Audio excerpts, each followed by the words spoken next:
ജനുവരി 10 ശനിയാഴ്ച. യോഹന്നാൻ 3:22 മുതൽ 30 വരെ വാക്യങ്ങൾ.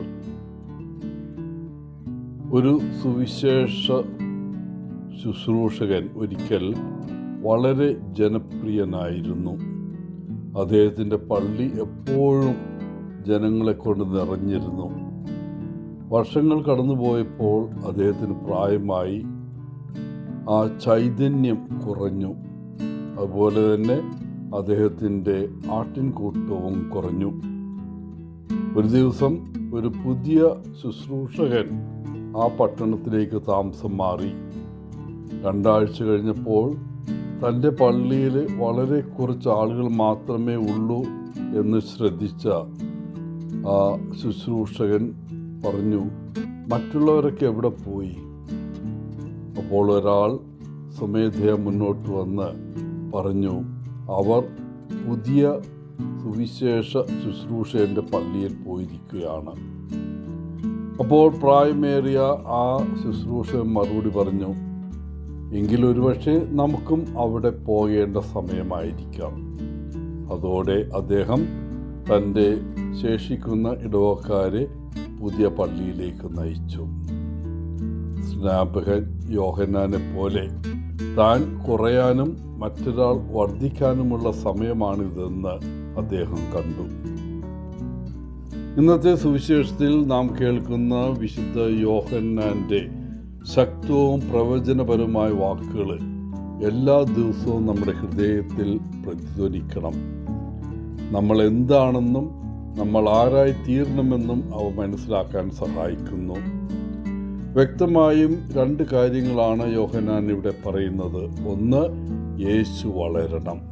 2, നമ്മൾ കുറയണം. ഒന്നാമതായി നമ്മുടെ ജീവിതത്തിൽ യേശു വളരുന്നു എന്നതാണ് നമുക്കുണ്ടായിരിക്കേണ്ട പ്രാഥമിക ലക്ഷ്യം. ഇത് കൃത്യമായി എന്താണ് അർത്ഥമാക്കുന്നത്?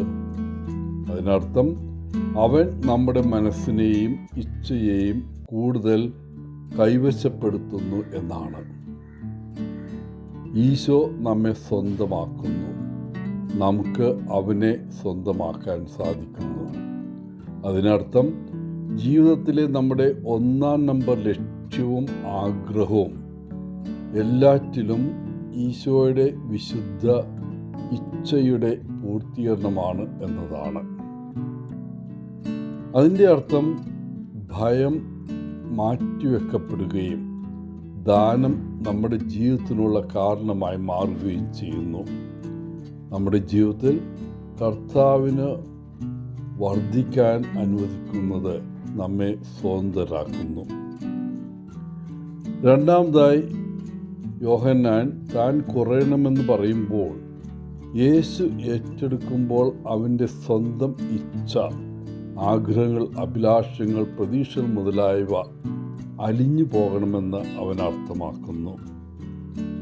എല്ലാ സ്വാർത്ഥതയും ഉപേക്ഷിക്കണമെന്നും നിസ്വാർത്ഥ ജീവിതം നമ്മുടെ ജീവിതത്തിൻ്റെ തത്വമായിരിക്കണമെന്നുമാണ് അതിനർത്ഥം. പ്രിയപ്പെട്ടവരെ, ദൈവം മുമ്പാകെ കുറയുക എന്നാൽ നാം എളിമയുള്ളവരാകുക എന്നതാണ്. ദൈവത്തിൻ്റേതല്ലാത്തതെല്ലാം ഉപേക്ഷിച്ച് ദൈവത്തെ മാത്രം പ്രകാശിപ്പിക്കാൻ അനുവദിക്കുന്നതിനുള്ള ഒരു മാർഗമാണ് എളിമ. ഇന്ന് വിശുദ്ധ സ്നാപക യോഹന്നാനെ പോലെ ഈ മനോഹരമായ പ്രസ്താവനയെക്കുറിച്ച് ചിന്തിക്കുക. ഇതൊരു പ്രാർത്ഥനയാക്കി വീണ്ടും വീണ്ടും നമ്മോട് പറയുക. അവൻ വളരണം, ഞാൻ കുറയണം. ഇത് നമ്മുടെ ജീവിതത്തിൻ്റെ മാർഗനിർദ്ദേശ തത്വമായി മാറട്ടെ. എല്ലാവർക്കും നല്ലൊരു ദിനം ആശംസിച്ചുകൊണ്ട് ഒത്തിരി സ്നേഹത്തോടെ പോളച്ചൻ CSSR ഫ്രം കേരള.